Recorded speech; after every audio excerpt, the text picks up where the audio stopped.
Ay, salamat mga Lodikicks. Kahit nahulog itong cellphone ko dito sa may tubig na yan. Ayun yung phone stand natin. Nalublob sa tubig. Ay, gumagana pa rin. Gumagana pa rin mga Lodikicks. Galing nitong cellphone na to. Galing ng phone na to. Vivo, mga Lodikicks. Nalublob sa tubig. Gumagana pa rin. Ngayon ang tubig. Kung nakita, parang paray kang hulog. Ayun.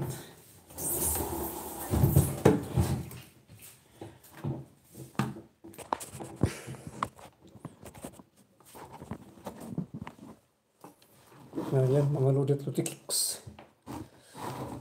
Madilim. Kaya ng ilaw natin. Ito na siya. Ilalak ko na siya.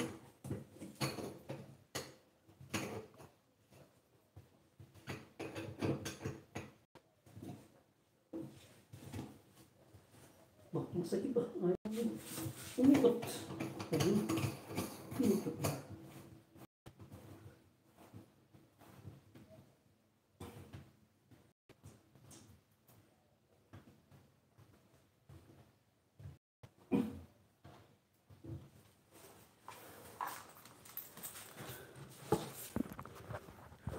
So ayun mga Lodikicks. Nag-fit na siya. Nag-lock. Hindi na po umiikot. Ayun. Yan, kaya hindi na kailangang lagyan ng Volcasil kasi meron na siyang guma na nilag natin. Kasama sa set. At ako sa bus ko. Kaya na, okay na siya. Then, dahil set ito, ilagay po natin yung kanyang strainer. Ito po pala. Ginagamit pala ito pagka hindi pala ito strainer. Ito ay kung gusto mong hindi gusto yung tubig at gusto mong maipon, ito yung ilalagay mo.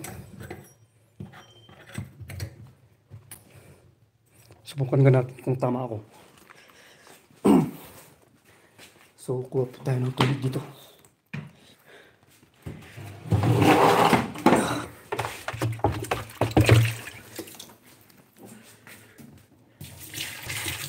Ayan mga Lodikicks, yung tubig hindi siya tumuloy sa drainage. Hindi siya nag-drain. Kasi nga, yung gamit nun ay para maipon yung tubig. So ngayon, i-release natin yung tubig mga Lodikicks. Yun. Naku, may tulo mga Lodikicks. Bakit ganun? Why? So yan ang aalamin natin ulit mga Lodikicks. So kailangan ko ulit yan tanggalin para alamin ko kung bakit tumutulo pa rin yan. Ang hirap pa.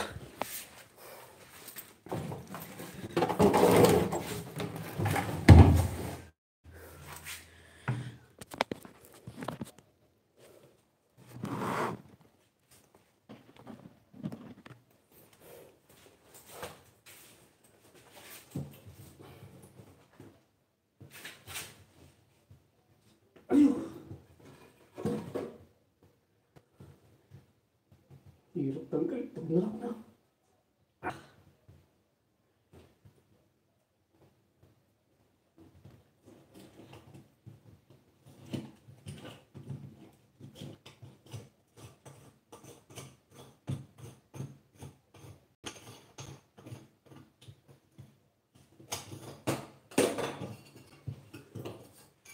So mga Lodikicks.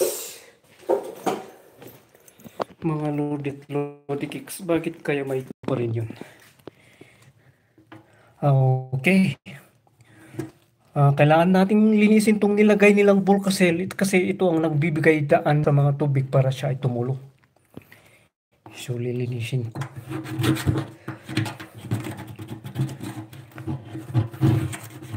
Akala nila ito ay maganda yung ginawa nila kaya ito pang remedyo nila naglagay sila ng Volcasil pero wala pa rin, wala effect.